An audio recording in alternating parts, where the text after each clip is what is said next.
Alright, well, apparently we're off to a bad start already. Hey guys, how is everybody doing? Continuing on my review series of the Planet of the Apes franchise, here are my thoughts on the sequel to the Planet of the Apes, Beneath Planet of the Apes. I guess you could call this a sequel. Hmm. Starting off with my positives on Beneath the Planet of the Apes, one thing I can say about this movie that carries on from the original movie is that I do think the the apes themselves and the practical effects on the actors, I still think they did a good job bringing the apes to life. I still think they look great in this film. And I don't wouldn't say there's like a dip in quality at all. But I do feel they kind of fixed some of the mouth movements a little bit, but they're still a little off. But I felt like they fixed it a little bit more in this one. But yeah, I still think the apes in this film still look as good as they did in the first movie. I do think they look a little bit better in the first movie because of like certain designs, but at the same time they just look the exact same. But yeah, I still feel that the apes in this film still look great. I didn't feel there's a dip in quality with them. So yeah, the apes in this film they still look amazing. Next positive is one character that I did like seeing fully return in this movie was Dr. Zayas. Dr. Zayas, Dr. Zayas, Dr. Now he's not much of a villain in this movie as he was in the first film. Where again, I still don't think he's a very menacing villain or a very good villain, if you ask me. But I do think he is a entertaining character, and I did like seeing him come back to play a little short role in this film. But he doesn't have much to do. He just shows up every now and then, and he's the same Dr. Zayas as he was in the first film. But yeah, I did think it was cool to see him fully return for this sequel. For the sequel, pay attention to me saying fully return. But it was great to see Dr. Zayas again. I do think he's a pretty interesting villain. He's a very entertaining villain for sure. I've never like upset that he's on the screen, I guess you could say. But yeah, Dr. Zayas, he's a great villain. I do think he's an interesting villain, and I did like to see him return for the sequel. Fortunately, that's all I have. Those were the only positives that I could find in this film that I thoroughly enjoyed. That is the only things I could find myself enjoying about the film. So going straight to the negatives. The new character of Brent. Brent.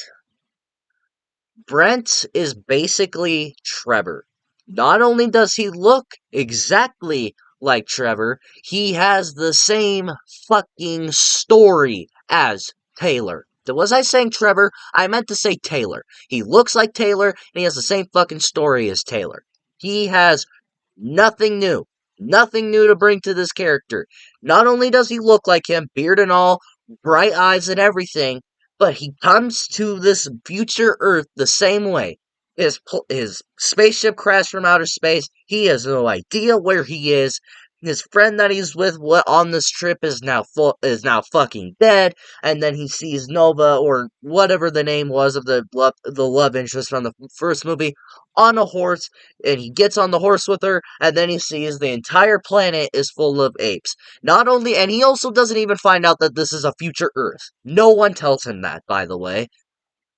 Brent has nothing new to bring. He's just a lookalike like of Taylor. It honestly feels like Charlton Heston, who plays Taylor, didn't want to be in the movie that much, so they got a lookalike to make him look like that. Charlton Heston saw some of the shots that they brought in, and is like, well, that looks like shit.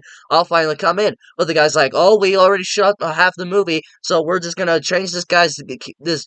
We're gonna make this character a different name, and then we're gonna bring you in for the beginning of the movie and the very end of the movie.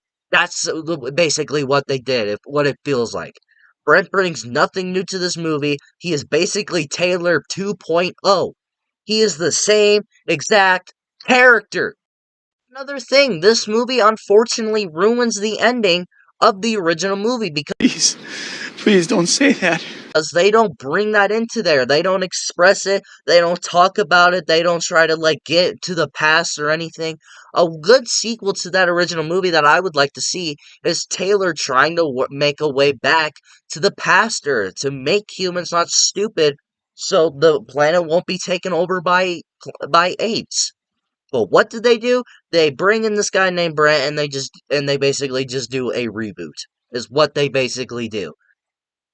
Unfortunately, you have that fantastic twist ending to where our main character of Taylor finds out that he is in a future version of Earth.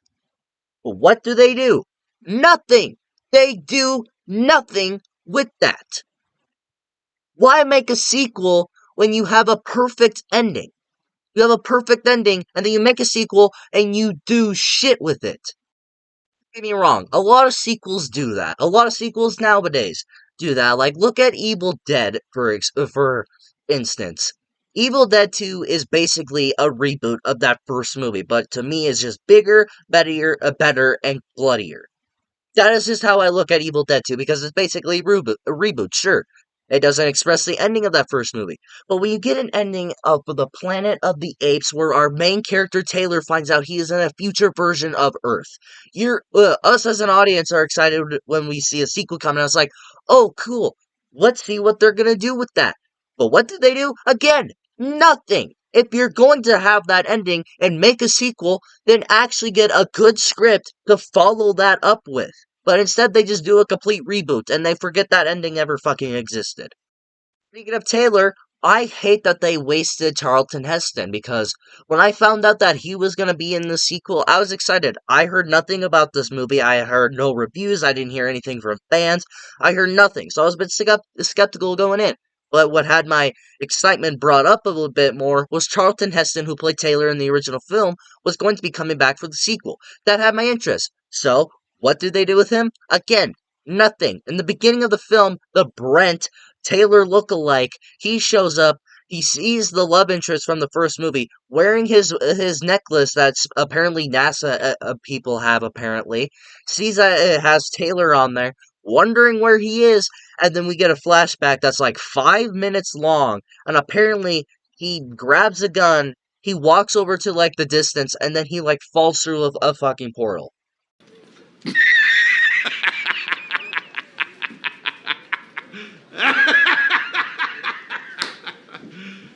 You serious? What? And we don't even get an explanation of that until the very end of the fucking film. And then Taylor finally comes in at the end of the movie, but he doesn't do anything because they bring him in when there's 10 minutes left of the movie. So they don't do anything with him. He's only there to defeat the villains at the end of the movie. That is it. And speaking of the villains, which I will get to, it angers me to my core that they did that.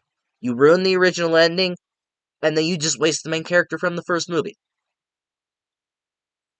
Whoever wrote that on paper and whoever gave those people money and said that it was good to put on a screen and have people pay tickets for it back in 1970, you should have been shamed to your core. I don't know if they're dead or not.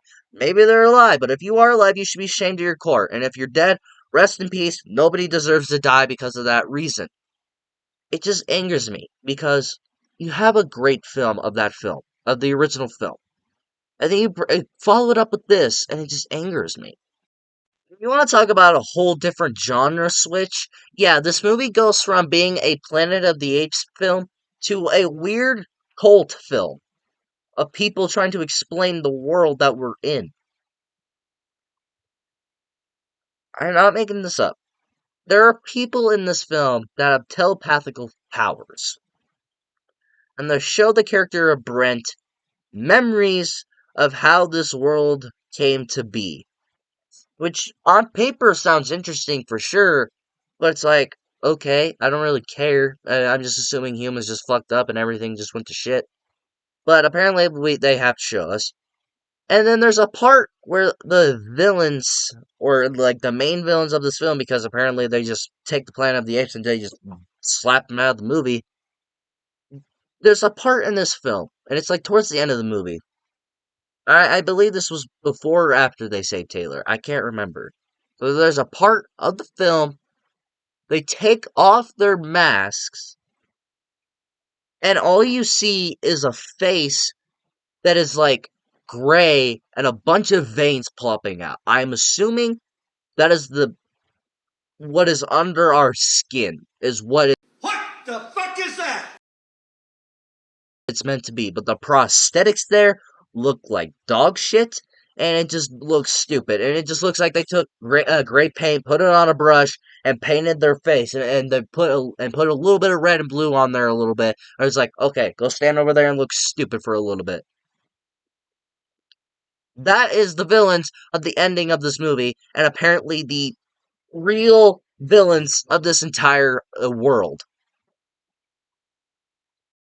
So apparently, the movie I put in is not a Planet of the Apes movie and some long lost, stupid, retarded film. All in all, guys, Beneath the Planet of the Apes is not a good sequel. It is not a good follow up to the original 1968 classic, and it's not the way to follow up that film. And it pains me because this movie had a lot of potential, and a sequel to Planet of the Apes just should have been better because on paper there are so many ideas they could have done. But apparently this is a version that we got. So if you're a big Planet of the Apes fan, I would recommend this film. Maybe if you are interested, maybe you'll like this movie because this movie definitely was for me, but I might understand if you like this movie, but it just wasn't for me and it just wasn't going to just wasn't a good follow-up to that film. So this is a movie I really wouldn't recommend. What do you guys think of Beneath the Planet of the Earths? Have you of the Earths of Planet of the Apes? Have you seen it? What do you think about it? Have you seen this movie? Do you like this movie? Do you not like this movie? Do you for some reason prefer it over the first movie, or do you actually like the movie? But let me know in the comments below, and we shall talk about it. And if you like this video, like it. And if you loved it, subscribe and hit the bell notification so you will get notified for all my latest videos and the rest of my Planet of the Apes review series. So, until my next video, and as always, I'll see you next time.